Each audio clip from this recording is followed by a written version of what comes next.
ఏంటి ఈ ఆకుకూర అని అనుకుంటున్నారా? పాలకూర అండి. చాలా అంటే చాలా టేస్టీగా ఉంటుంది. ఈ విధంగా ఫ్రై చేసుకుంటే ఎలా ఫ్రై చేసుకోవాలో చూద్దాం ఒకసారి. ఒక 5 పాలకూర కట్టలను తీసుకున్నానండి. కట్ చేసి నీట్‌గా కడిగి పక్కన పెట్టుకున్నాను.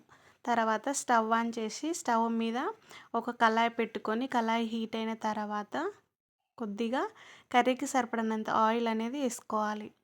ఆయిల్ హీట్ అయిన తర్వాత మనము ముందుగా కట్ చేసి పెట్టినటువంటి ఒక ఉల్లిపాయను వేసి ఫ్రై చేసుకోవాలి. ఉల్లిపాయ తొందరగా ఫ్రై అయిపోవడం కోసం కొద్దిగా పసుపు మరియు కొద్దిగా ఉప్పు వేసి ఫ్రై చేసుకోవాలి. ఈ విధంగా ఒక 2 మినిట్స్ తర్వాత గోల్డెన్ బ్రౌన్ కలర్ వచ్చిన తర్వాత మనం ముందుగా కట్ చేసి పెట్టుకున్నటువంటి పాలకూరని అందులో వేసుకోవాలి.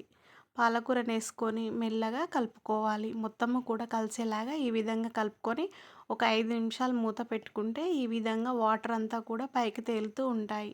అప్పుడు ఒకసారి కలుపుకున్న తర్వాత మళ్ళీ ఒక 5 నిమిషాలకు ఈ విధంగా వాటర్ అంతా ఇంకిపోతాయి. అప్పుడు ఒక ఎల్లిపాయను తీసుకొని దంచి వేసుకున్నానండి. ఎల్లిపాయను వేసుకున్న తర్వాత కొద్దిగా కారం కూడా యాడ్ చేసి మంచిగా కలిసేలాగా కలుపుకొని మళ్ళీ ఒక 5 నిమిషాలు మూత పెట్టుకోవాలి. ఒక 5 నిమిషాల తర్వాత చూస్తే ఈ విధంగా మంచిగా ఫ్రై అయిపోయి ఉంటుందండి. మీరు కూడా ట్రై చేసి ఎలా వచ్చిందో నాకు కామెంట్ చేయండి. మీరైతే ఏ విధంగా చేసుకుంటారో నాకు కూడా తెలుస్తుంది కదా! అందుకని ఈ విధంగా ఫ్రై చేసుకొని తింటే చపాతీలోకి కానీ, అన్నంలోకి కానీ చాలా అంటే చాలా బావుంటుందండి.